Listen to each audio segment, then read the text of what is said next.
नमस्कार मित्रांनो, मी हेमंत देसाई ऑफिशियल या माझ्या यूट्यूब चॅनलमध्ये मनापासून स्वागत. मुंबईसह 29 महानगरपालिकांचा निकाल लागलाय, कालच लागला. कालच मी तुमच्यासमोर येणार होतो, पण मी काही चॅनल्सवरती, काही वेबसाईटवरती जे लाईव्ह प्रक्षेपण चालू होतं त्यात सहभागी होण्यासाठी गेलो. वेगवेगळी इंग्रजी मराठी वर्तमानपत्र असतील, वेबसाईट असतील, यांच्याकडून मला फोन येत होते प्रतिक्रिया देण्यासाठी, म्हणून मी त्यामध्ये कार्यमग्न होतो. आज तुमच्यासमोर येतो आहे. तोपर्यंत याबद्दलची चर्चा भरपूर झालेली आहे. देवेंद्र फडणवीस हेच धुरंधर आहेत असं बोललं जात आहे, आणि मी तुम्हाला सांगतो मनापासून की ते विजयी झालेले, त्यांचं आपण खुल्या दिलाने अभिनंदन करायला काय हरकत. आपण संकुचित मनाचे नाही आहोत. आपण दिलदारपणे अभिनंदन केलं पाहिजे, त्यांचं अभिनंदन. आणि 29 महापालिकांपैकी बहुतेक ठिकाणी भारतीय जनता पक्षाचाच विजय झालेला आहे. त्यांचा झेंडा फडकला आहे. अनेक ठिकाणी त्यांचे महापौर होतील. मुंबईमध्ये सुद्धा महापौर त्यांचाच होण्याची शक्यता आहे.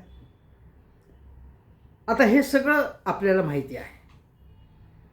मुंबईमधला जो ब्रँड आहे, ठाकरे ब्रँड, हा नाहीच आहे. बाळासाहेब ठाकरे हाच एकमेव ब्रँड होता. आता कुठलाही ब्रँड नाही आहे असं देवेंद्र फडणवीस म्हणाले. ते यशस्वी असल्यामुळे त्यांच्या प्रत्येक शब्दाला महत्त्व दिलं जातं. पण ठाकरे ब्रँड हा मुंबईतून आम्ही संपवणार आहोत, आणि हा संपेलच असा जो निर्धार करण्यात आला होता, विशेषतः भारतीय जनता पक्षाकडून, एकनाथ शिंदेंकडून, त्यांना यश आलेलं नाही आहे. मुंबईमधील मराठी मतांवर, मराठी जे किल्ले आहेत मराठी माणसाचे, त्या ठिकाणी ठाकरेंना यश आलेलं आहे. दोन्ही ठाकरेंना. उद्धव ठाकरे यांच्या पक्षाला 65 आणि मनसेला 6 जागा मिळालेल्या आहेत. पण गेल्या वेळी उद्धव ठाकरेंच्या पक्षाला 84 होत्या जागा, भाजपला 82 होत्या. एकनाथ शिंदेनी उद्धव ठाकरेंचे 57-58 माजी नगरसेवक गेल्या वेळेचे हे पळवलेले होते. आणि त्याच्या अगोदरचे म्हणजे 2007चे 12चे हे मिळून एकूण 125 नगरसेवक मुंबईतले माझ्याकडे आहेत असं सांगितलं जात होतं शिंदेंकडनं. एवढे तुमच्याकडे आजी माजी नगरसेवक आहेत, तर मग तुम्हाला 28-29च जागा का मिळाल्या आणि ठाकरेंना 65 का मिळाल्या? असं धरा की 57 यावेळेचे त्यांनी पळवले. काही जण म्हणतात 60-57 पळवले असं धरा. 84 पैकी 57 गेल्यानंतर जर धरा तुम्ही, म्हणजे 27 ठाकरेंचे नगरसेवक त्यांच्याकडेच होते. 27 ते 65 झाले हे लक्षात घ्या. मनसेकडे तर काहीच नगरसेवक नव्हते, त्यांचे 6 नगरसेवक आलेले आहेत. म्हणजे आपण कसा विचार करतो याच्यावरती सगळं अवलंबून आहे. सगळ्यात मोठा पक्ष हा फडणवीसांचा भाजप आहे. त्यानंतर उद्धव ठाकरेंचा पक्ष मुंबईमध्ये आहे, हे लक्षात ठेवलं पाहिजे. चित्रा वाघ, प्रसाद लाड, नितेश राणे, एक गुणी रत्न आहे मुंबईत, ती नवनीत राणा, वाटेल ते बरळत होते ठाकरे घराण्याबद्दल, विशेषतः उद्धव ठाकरेंबद्दल. अत्यंत वाह्यात टिप्पणी केली जात होती, टिप्पणी केली जात आहे. सोशल मीडियावरती अत्यंत विकृत वाह्यात प्रकारच्या मीम्स उद्धव ठाकरे असोत किंवा आता राज ठाकरे यांच्याबद्दल केल्या जात आहेत. सोशल मीडियामधून प्रचंड बदनामी केली जाते ठाकरे घराण्याची, आणि त्याला जे प्रतिसाद देत आहेत त्यांनी लक्षात ठेवलं पाहिजे, मुंबईमध्ये मराठी माणसाला जर जागा मिळवून दिली आहे, त्याला सन्मान मिळवून दिला आहे, तो बाळासाहेब ठाकरे यांच्या घराण्याने, आणि त्यांचा प्रत्यक्ष वारसा, विचारांचा वारसा हा या 2 ठाकरेंकडेच आहे. तेव्हा आज तुम्हाला ज्यामुळे गंमत वाटते आहे, उद्या मुंबईमध्ये उपऱ्यांची जर दादागिरी सुरू झाली, दहशत सुरू झाली, तुम्हाला त्रास देणं सुरू झालं तर तुम्हाला वाचवणारं कोणीही असणार नाही. महापालिकेतलं यश अपयश जे असेल ते असेल, पण हे लक्षात ठेवलं पाहिजे. आणि मला आज विशेष कौतुक वाटलं ते याचं की आज शर्मिला ठाकरे यांनी सांगितलं, ज्यावेळी त्यांचे 6 नगरसेवक त्यांचा आदर सत्कार त्यांचं कौतुक करण्यासाठी राज ठाकरे तिथे उपस्थितही होते, त्या ठिकाणी शर्मिला ठाकरे यांनी सांगितलं की आमचे नगरसेवक तुम्ही पळवून नेत आहेत. आणि तुम्ही एवढी सत्ता तुमच्याकडे आहे तर तुम्ही तुमच्या नेत्यांना मोठं करा, त्यांना संधी द्या, आमचे कशाला घेताय पळून. सर्व प्रकारच्या यंत्रणांचा तुम्ही वापर करताय, पण आम्ही निराश होणार नाही, आम्ही पुन्हा कामाला लागलेलो आहोत असं शर्मिला ताईंनी सांगितलं. मी त्यांचं कौतुक करेन. त्या मनसेमध्ये काहीशा सक्रिय आहेतच.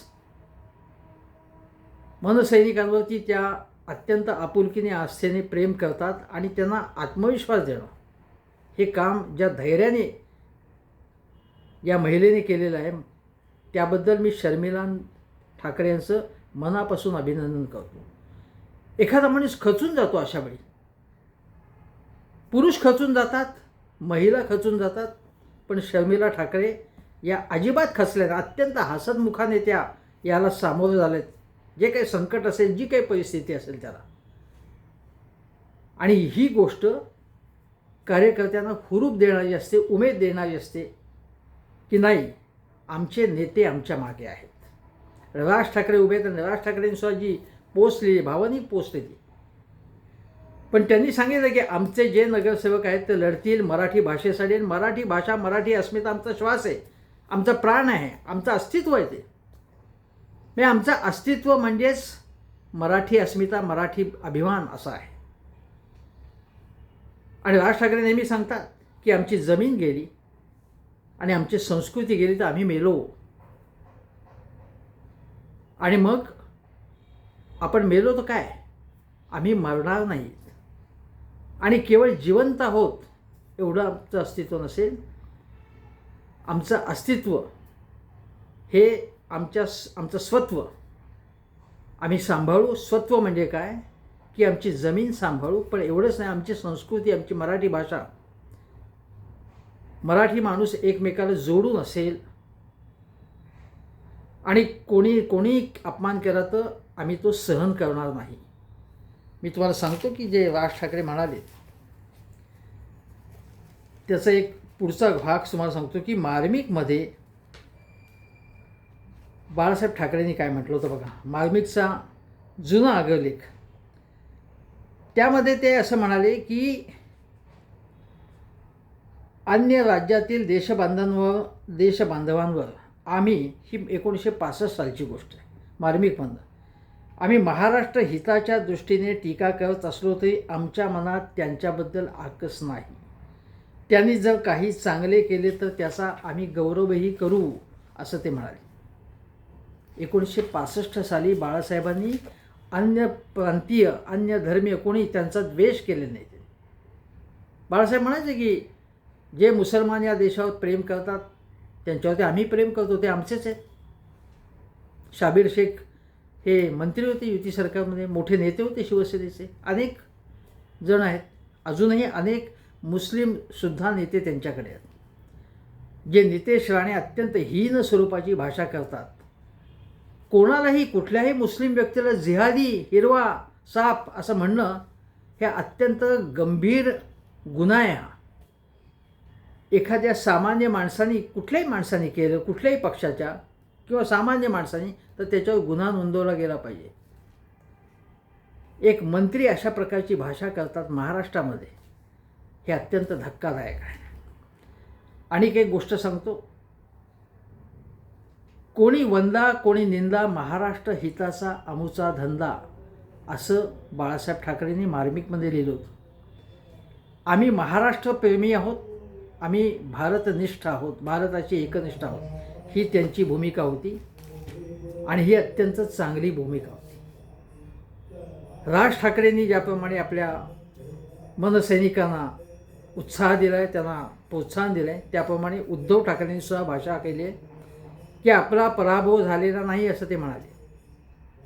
आपण खचायचं नाही आहे, आपण हारलेलो नाहीच आहोत असं म्हणून मातोश्रीवरती जे जमलेले होते सगळ्या नगरसेवकांचा त्याने आदर सत्कार केला, त्यांना प्रोत्साहन दिलं आणि आपण लढत राहू असं ते म्हणाले.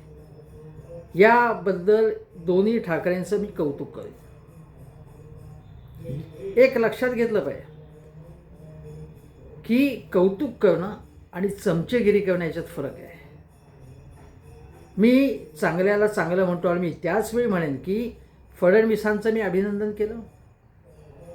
भारतीय जनता पक्ष ज्या प्रकारे लढतो त्याचंही मी अभिनंदन केलं. काही लोकांनी मला काल मी काही चॅनलवर म्हटलं की भाजप ज्याप्रमाणे लढतो निवडणुकीची स्ट्रॅटेजी असेल, निवडणुकी तयारी असेल, निवडणुकीचं नॅरेटिव्ह असेल, त्याचा अभ्यास केला पाहिजे. यावरती काही जणांनी लगेच प्रतिक्रिया व्यक्त केली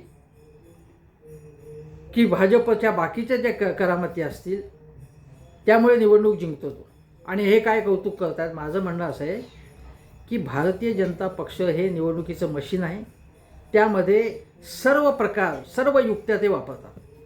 ज्या चुकीच्या, ज्या आपण सामदामदंडभेद म्हणतो, पैशाचा वापर, बिनविरोध निवडणुका, EVM-मधल्या गमती, मतदान केंद्रामध्ये जाऊन धाकदपटशा करणं, पक्षाची फोडाफोडी, हे चुकीचं आहे. त्याचं मी समर्थन करत नाही. एक स्ट्रॅटेजी म्हणून ते कसं काम करतात, सर्वसामान्य भारतीय जनता पक्षाचा कार्यकर्ता कसं काम करतो, प्रतिस्पर्ध्याकडून सुद्धा शिकण्यासारखं आहे. आणि जर आपण काहीच शिकलो नाही, आत्मपरीक्षण केलं नाही, तर काहीही होणार नाही. त्यामुळे एकाच वेळी दोन्ही ठाकरेंचं कौतुक करताना काही गोष्टी सुद्धा मी सांगणार आहे. आणि त्याच वेळी एका गाण्याचा उल्लेख करतो. रुक जाना नहीं तू कहीं हार के, कांटों पे चल के मिलेंगे साए बहार के. ओ राही हे जे गाणं आहे इम्तिहानमधलं, ओ राही हे गाजलेलं गाणं माझ्या तरुणपणात विनोद खन्नाचा इम्तिहान चित्रपट. हे स्पिरिट जे आहे, हे लढण्याचं स्पिरिट, मुंबईचं स्पिरिट असेल किंवा ठाकरेंचं स्पिरिट असेल, ते कायम ठेवलं पाहिजे. आता मी दुसरी गोष्ट तुम्हाला सांगतो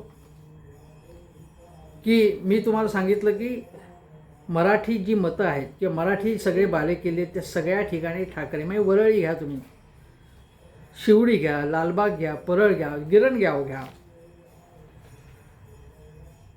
पूर्व काही उपनगरं घ्या. एवढंच काय की पश्चिम उपनगरासह काही ठिकाणी ठाकरे सेनेला यश मिळालेलं आहे. ही चांगली गोष्ट आहे, अतिशय स्पृहणीय गोष्ट आहे. आणि जे उलट बघा, समाधान सरवणकर यांचा पराभव झाला, प्रिया सरवणकर त्यांचाही पराभव झाला. सदा सरवणकर माजी आमदार ज्यांनी बंदुकीची फैर झडली होती दादरमध्ये, आणि ज्यांच्यावर बिल्डरांशी हितसंबंध असल्याचा आरोप सातत्याने होतो. दादरमध्ये एक अनेक वर्षांपूर्वी हॉटेल होतं, मराठी हॉटेल. तिथे त्या हॉटेल मालकाला धमक्या कोणी दिल्या हे लोकांना माहिती आहे. आणि शिवसेना प्रमुख बाळासाहेब ठाकरे यांनी या दादरमधल्या दादागिरी करणाऱ्या नेत्याला कसं चमकवलं होतं त्या प्रकरणात. हे करणं बरोबर नाही असं हेही लोकांना माहिती आहे.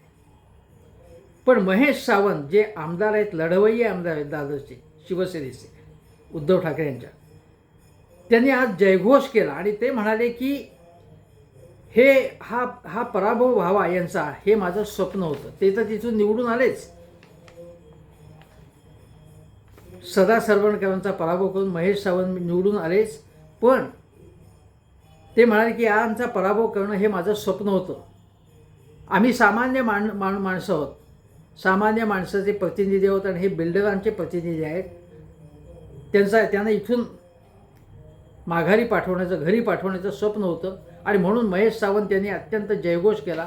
चांगली गोष्ट आहे आणि याचा आनंद कोणालाही गोरगरीब माणसांना वाटू शकतो. राहुल शेवाळे जे कसे उपक्रमशील आणि उद्योगी माणूस आहेत, त्यांचा पराभव झाला, ती बरीच गोष्ट झाली. पण त्यांच्या भाऊजाईचा पराभव झाला. रवींद्र वायकर ज्यांनी दगाबाजी केली, गद्दारी केली, त्यांच्या मुलीचा पराभव झाला, दीप्ती हिचा, या गोष्टी आपण लक्षात घेतल्या पाहिजेत.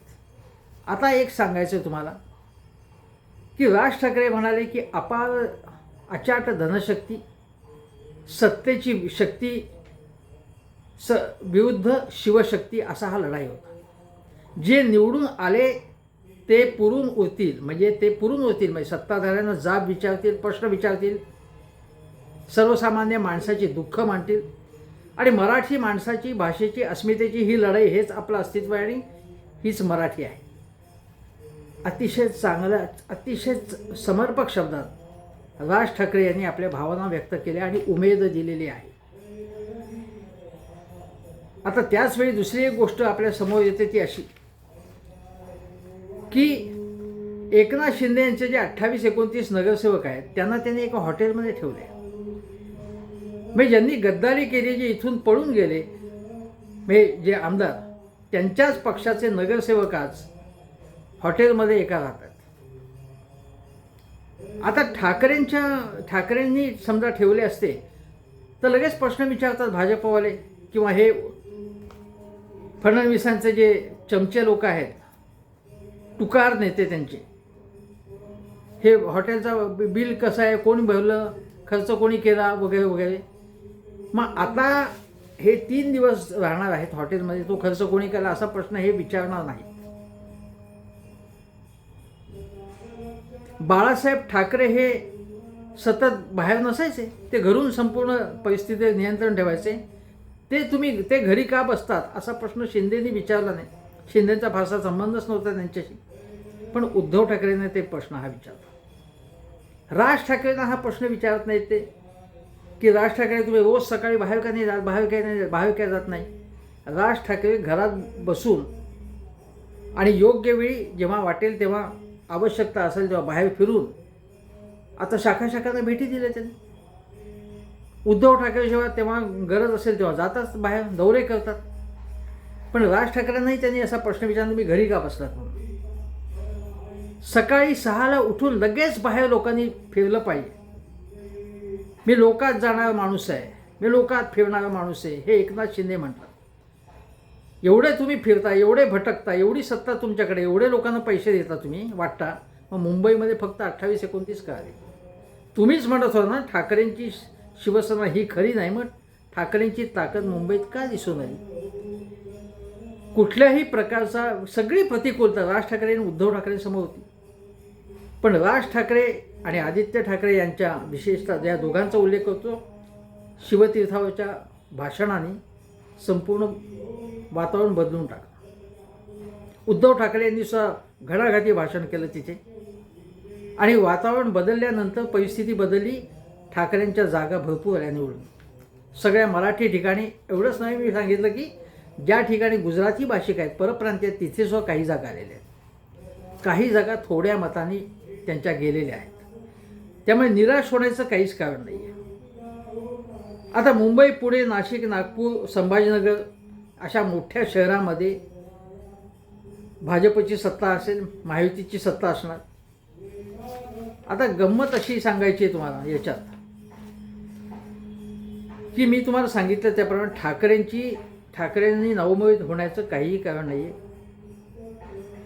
राज ठाकरे यांची जोड मिळाल्यामुळे उद्धव ठाकरेंचा फायदा झाला, त्या प्रमाणात राज ठाकरेंचा फायदा झाला नाही, कबूल आहे. कमी जागा निवडून आल्या, त्याच्या कारणांचाही ते अभ्यास करतील, आत्मपरीक्षण करणार आहेत, विचार करणार आहेत त्याचा. ही मतं कोणाची कुठे ट्रान्सफर झाली का झाली नाही त्याचा. परंतु राज ठाकरे यांचा उद्धव ठाकरेंना उपयोग झाला, उद्धव ठाकरेंचा मनसेलाही उपयोग झाला आणि दोन्ही एकत्र आहेत. एकत्र आलो आहोत, ते एकत्र राहण्यासाठी उद्धव ठाकरे म्हणाले आणि आज शर्मिला ठाकरेही तसंच म्हणाले. राज ठाकरेंची यांची तीच भावना आहे. आदित्य अमित ठाकरे हे बरोबर सतत काम करतात. शेवटच्या दिवशी जी रॅली त्यांची निघाली, बाईक रॅली, तिथे 2 जण होते. त्यामुळे 2 जण आणि हे सगळे दोन्ही पक्ष लढतील यात शंका नाही.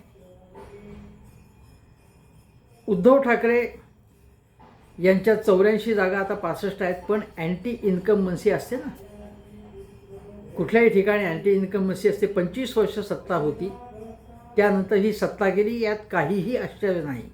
कुठल्याही पक्षाची अशी सत्ता जात असते, त्यामुळे यात आश्चर्य नाही. उलट त्यांनी आपला गड टिकवला आहे, याचं कौतुक करावं लागेल. आणि मूळ प्रश्न काय होता? मूळ शिवसेनाची स्थापना झाली, त्याच्या अगोदर मार्मिक सुरू झाला, मराठी माणसाच्या हितासाठीच स्थापना झाली. आणि त्याला काँग्रेसचे बाळासाहेब देसाई असतील, रामराव अधिक असतील, वसंतराव नाईक असतील, वसंतदादा पाटील असतील, यांची सहानुभूती होती की मुंबईमध्ये जरी सगळीकडे काँग्रेस असली तरी तेव्हा मुंबईमध्ये पाहिजे मराठी माणसाचा आवाज, म्हणून शिवसेना टिकावी अशी अनेक सत्ताधाऱ्यांची देखील इच्छा होती. उद्या असं झालं की शिवसेना आणि मनसे नाहीच आहेत पक्ष इथे, मग एकनाथ शिंदे बाजू घेणार आहेत मराठी माणसाची, अजितदादा घेणार आहेत. अजितदादांचं मराठीत काही असं मुंबईत अस्तित्व नाही. आणि अजितदादा हे मुंबईच्या बाहेर ग्रामीण भागातच, मुंबईत इतके वर्ष राहून त्यांचं मुंबईत फारसं लक्ष नाही.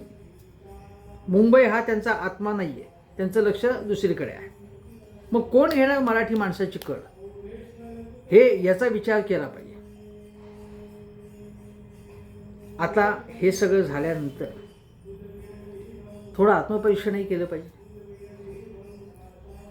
हे सत्ताधारी पैसे वाटणार, बिनविरोध निवडून येणार, धमक्या देणार, बाकी EVM अमुक तमुक सगळ्या गडबडी करणार, मतदार केंद्रामध्ये सुद्धा अनेक ठिकाणी त्यांची माणसं होती, हे सगळं होणार, पळवापळवी करणार, पोडापोडी करणार. हे सगळं गृहीत धरून आपल्याला पुढे जायला लागणार आहे. आपल्याला म्हणजे मराठी माणसाला. ठाकरे यांनी अदानींवरती आणि राज ठाकरे यांनी अदानींवरती जे प्रेझेंटेशन केलं, काही जणांचं म्हणणं आहे की ह्या मराठी माणसाच्या दैनंदिन याच्याशी याचा काय संबंध आहे? संबंध का नाही आहे?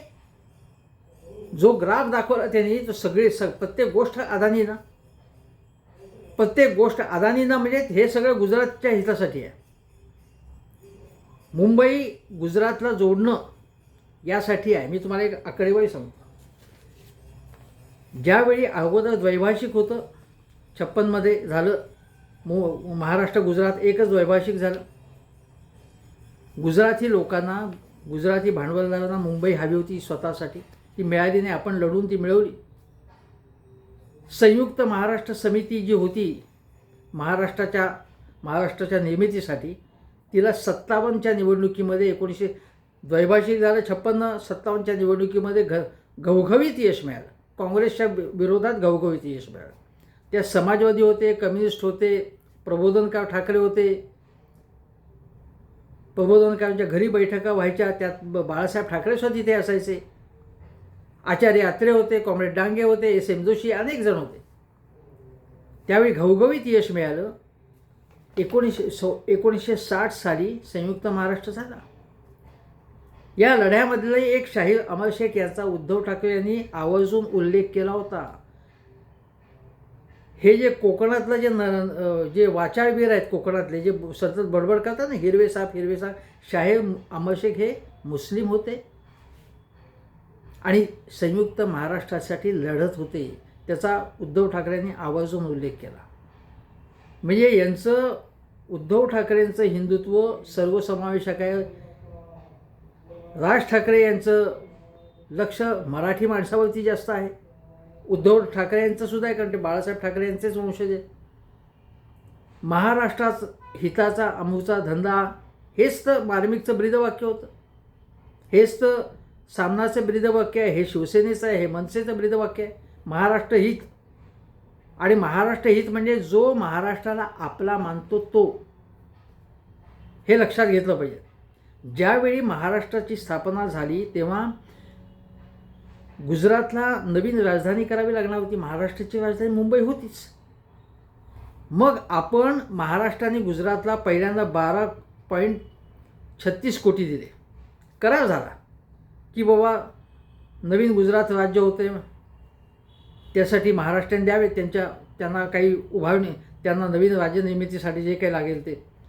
त्या पुढच्या 8 वर्षात आपण 28.39 कोटी दिले.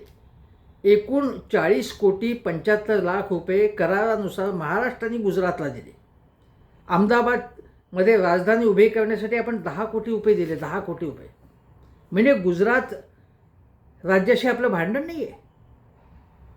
पण महाराष्ट्रामध्ये मराठी माणसाचं हित हा आपला बाणा आहे, हा आपला आग्रह आहे. आणि हाच उद्धव ठाकरे, राज ठाकरे आणि बाळासाहेब ठाकरेंचा होता. हे काही अन्य धर्मियांचे शत्रू नाही आहेत. आता हा मुद्दा जो आहे तो अधिक अधोरेखित करावा लागेल. मी तुम्हाला एक गोष्ट सांगतो की अनेक परप्रांतीय लेखक किंवा विचारवंत पत्रकार यांनी अशी भूमिका मांडली आहे की बाळासाहेब ठाकरे यांची भूमिका योग्य आहे. अगदी अण्णामलईच्या संदर्भात राज ठाकरे जे म्हणाले, रसमलाई म्हणाले, आता वेगवेगळे बीम्स केले जात आहेत, टिंगल उडवली जाते त्याची. पण तो जो मुद्दा होता की आमच्या इथे येऊन आमचा अपमान करणं सहन केलं जाणार नाही, हा राज ठाकरे यांचा मुद्दा बरोबर होता. आणि काही दाक्षिणात्य लोकांनी अशा पोस्ट टाकलेल्या आहेत की अण्णामलई हे जे बोलला ते योग्य नव्हतं, किंवा जितेंद्र सिंह जे बोलले की बॉम्बे हायकोर्ट ते नाव आहे ते चांगली गोष्ट आहे, ते योग्य नाही, अशा पोस्ट त्यांनी लिहिलेल्या आहेत. आणि मुंबईमध्ये जे परप्रांतीय आहेत किंवा मुंबईत जे समजा मारवाडी असेल, गुजराती असेल, जैन असतील, उत्तर भारतातले, बिहारमधले, मध्य प्रदेश, झारखंडमधले लोक असतील, राज ठाकरे यांनी एकदा हिंदी उत्तर भारतीयांसमोर भाषण करून त्यांनी आपली भूमिका मांडली होती. आणि तेव्हा ते असं म्हणाले होते की माझी ही भूमिका आहे की महाराष्ट्रात, मुंबईत मराठीचाच आग्रह असेल, महाराष्ट्र माणसाचं प्रथम हित पाहिलं पाहिजे, बाकीच्यांचं हित करा, पण इथल्या लोकांना नोकऱ्या मिळाल्या पाहिजेत, इथल्या लोकांना व्यवसाय मिळाले पाहिजेत, घरं मिळाली पाहिजेत, त्यांनी काय खावं काय प्यावं याच्याबद्दलची दादागिरी अशी चालता कामा नये. आणि हे आमचा मराठी माणूस अन्य राज्यात गेला तर तो असं म्हणत नाही की उत्तर भारतात जाऊन की पाठ्यपुस्तकात पहिलीपासून मराठीच इथे असली पाहिजे असं म्हणत नाही आपण. आणि कुठल्याही राज्यामध्ये त्या भाषेचा आग्रह धरला जातो. तेव्हा मराठी माणूस परराज्यात गेला तो तिथे दादागिरी करायला लागला तर तिथे राज ठाकरे किंवा उद्धव ठाकरेंचं समर्थन नसेल. तुम्ही तिथे मिळून मिसळून राहा. आणि तीच भूमिका राज ठाकरे, उद्धव ठाकरेंची आहे, हे आपण लक्षात घेतलं पाहिजे. आता हे जे नॅरेटिव्ह केलं जातं की तुम्ही संकुचित आहात, हे अनेक दशकांपूर्वी बाळासाहेब ठाकरेंवर हा आरोप होत होता. आणि हे लोक महायुती, महाशक्तीवाले काय म्हणतात की बाळासाहेब ठाकरे यांचा आम्ही आदर करतो.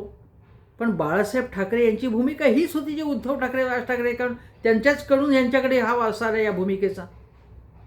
पण यांच्यावर तुम्ही टीका करता, बाळासाहेबांवर टीका करत नाही, कारण बाळासाहेबांवर टीका करणं हे महाराष्ट्राला खपणार नाही हे तुम्हाला माहिती आहे. या लोकांचं बाळासाहेबांवरती काहीही प्रेम नाही आहे. ते केवळ दाखवण्यापुरतं आहे, देखाव्यापुरतं आहे. बाळासाहेब ठाकरे यांच्या काळात देखील शिवसेनेची दगाबाजी करणं, त्यांना त्रास देणं, त्यांना गंडवणं हे प्रयोग भाजपने केलेले होते. हे प्रयोग भाजप करत असताना एकनाथ शिंदे ज्युनियर का होईना नेते किंवा कार्यकर्ते असतील ते शिवसेनेत होते, त्याबद्दल नापसंती त्यांनी कधीही व्यक्त केली नव्हती. एकदा त्यांनी राजीनाम्याचं नाटक केलं आणि नंतर वेगळंच वागायला लागले. आज त्यांचे नेते अमित शहा आहेत, एकनाथ शिंदेचे. हा फरक लक्षात घेतला पाहिजे. आता राज ठाकरे, उद्धव ठाकरे हे कदाचित किंवा आदित्य ठाकरे ज्या प्रकारे प्रश्न मांडतात त्यांनी असे प्रश्न मांडले पाहिजेत अशी माझी अपेक्षा आहे की मुंबईमधले, विशेषतः मुंबईमध्ये जे अन्य प्रांतीय आहेत त्यांच्या ज्या संघटना आहेत, त्यांचे प्लॅटफॉर्म्स आहेत, तिथे जाऊन आपली भूमिका मांडायची. उद्धव ठाकरेंनी मी मुंबईकरचा अजेंडा घेतला होता की अन्य भाषिकांचे आम्ही विरोधी नाही, पण मराठीचा आग्रह आहे, मुंबईमध्ये मराठी माणसाचं चाललं पाहिजे ही भूमिका मांडा. आणि आम्ही द्वेष करत नाही, तुमचाही विकास व्हावा असं आमचं म्हणणं आहे, पण आम्हाला गाडून तो विकास करता येणार नाही. हे भूमिका तुम्ही त्यांच्या प्लॅटफॉर्मवरती संयतपणे मांडली पाहिजे. कारण आज काही झालं तरी मुंबईमधला 60% लोकसंख्या ही अमराठी आहे, मराठी भाषा बोलणारी नाही आहे. तेव्हा त्यांचंही प्रेम संपादन करावं लागेल.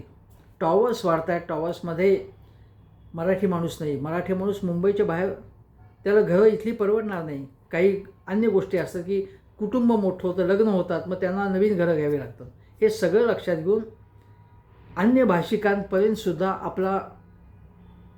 आपला तिथे सेतू बांधावा लागेल. आणि विकासाचं आमचं मॉडेल काय आहे हे केवळ राज ठाकरेंना मी विशेष सांगेन किंवा असं माझी ते करतील अशी माझी इच्छा आहे, अपेक्षा आहे की राज ठाकरेंनी शहरांचा ब्लूप्रिंट मांडला होता, महाराष्ट्राच्या विकासाचा मांडला होता, शहरांचे प्रश्न मांडले होते, सातत्याने मांडतात. त्यांनी आता केवळ रस्ते, पूल, अटल सेतू, कोस्टल सीवे एवढंच मांडतात. हे लोक शहरांचे अन्य प्रश्न असतात. केवळ पूल आणि रस्ते म्हणजे शहरं नाहीत. शहरांमधल्या शाळा कशी आहेत, हॉस्पिटल्स कशी आहेत, शहरांमधल्या झोपडपट्ट्यांमध्ये काही मूलभूत सोयी दिल्या जातात का, पाण्याचा प्रश्न काय आहे, याच्यावरती काम करून कमी खर्चाचे काही पर्याय सुचवता येतील का, याच्यावरती काम केलं पाहिजे. स्वस्त घर बांधणी असेल,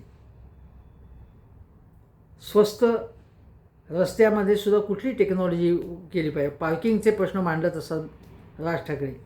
आणि आदित्य ठाकरे हे सुद्धा, यांनी सुद्धा अन्य शहरांमध्ये सुद्धा जाऊन, कारण आज शहरांमधली लोकसंख्या खूप जास्त आहे, सगळ्यांना शहराचे वेध लागलेले आहेत. त्यामुळे शहरांमध्ये, आणि शिवसेना हा पक्षसुद्धा पहिल्यापासून मुळात शहरी प्रश्न शहरांमधला होता, पुढे तो ग्रामीण भागात विस्तारला. पण हा शहरांचे प्रश्न मांडणं हे काम अभ्यासपूर्णपणे करणं, शहरांमधले प्रश्न जे आहेत त्यासाठी आंदोलनं करणं आणि पालिका सभागृहात ते मांडणं हे आवश्यक आहे. आणि एक तुमचं काउंटर विकासाचं मॉडेल, तुमचं काउंटर नॅरेटिव्ह तयार केलं पाहिजे मराठी माणसाचं म्हणून. शहरांमधले मराठी माणसाचे प्रश्न, एक तुम्हाला गोष्ट सांगतो, परीक्षांमधले गोंधळ, कॉप्या, हे प्रश्न जे आहेत त्याच्यावरती लढलं पाहिजे, रस्त्यावरती आलं पाहिजे. अनेक प्रश्न आहेत असे. शहरांमध्ये जे लोक विद्यार्थी राहायला येतात त्यांचे प्रश्न आहेत, हे मांडले पाहिजेत. मला असं वाटतं की अजिबात नाउमेद न होता दोन्ही ठाकरे हे प्रश्न मांडतील, लढतील आणि सर्वसामान्य माणसाला आधार देईल. कारण धनिक वणिकांचा पक्ष म्हणजे भाजप, एकनाथ शिंदेंचा पक्ष, आणि गरिबांचा पक्ष, कनिष्ठ मध्यमवर्गीयांचा पक्ष, चाळकरी झोपडपट्टीवाल्यांचा जवळचा पक्ष म्हणून या दोन ठाकरेंच्या पक्षाची ओळख निर्माण करता येऊ शकेल. ते असेच आहेत, गोरगरिबांचेच पक्ष आहेत, मध्यमवर्गीयांचेच पक्ष आहेत ते. आणि अदानी मुक्त महाराष्ट्र करणं हे आवश्यकच आहे, काही चुकीचं नाही त्याच्यात. पण त्याच्या पलीकडचेही प्रश्न मांडले जातील या दोन्ही पक्षांकडनं, असं मला वाटतं. या दोन्ही ठाकरेंचं म्हणजे उद्धव ठाकरे, राज ठाकरे यांच्या निर्धाराचं कौतुक करतो. एवढंच नव्हे, सर्वसामान्य, प्रामाणिक, बेईमान न झालेले शिवसैनिक आणि मनसैनिक यांचंही मनापासून कौतुक करतो मी. आणि जे निवडून आलेत नगरसेवक दोन्ही पक्षांचे, त्यांचंही अभिनंदन करतो. धन्यवाद, नमस्कार.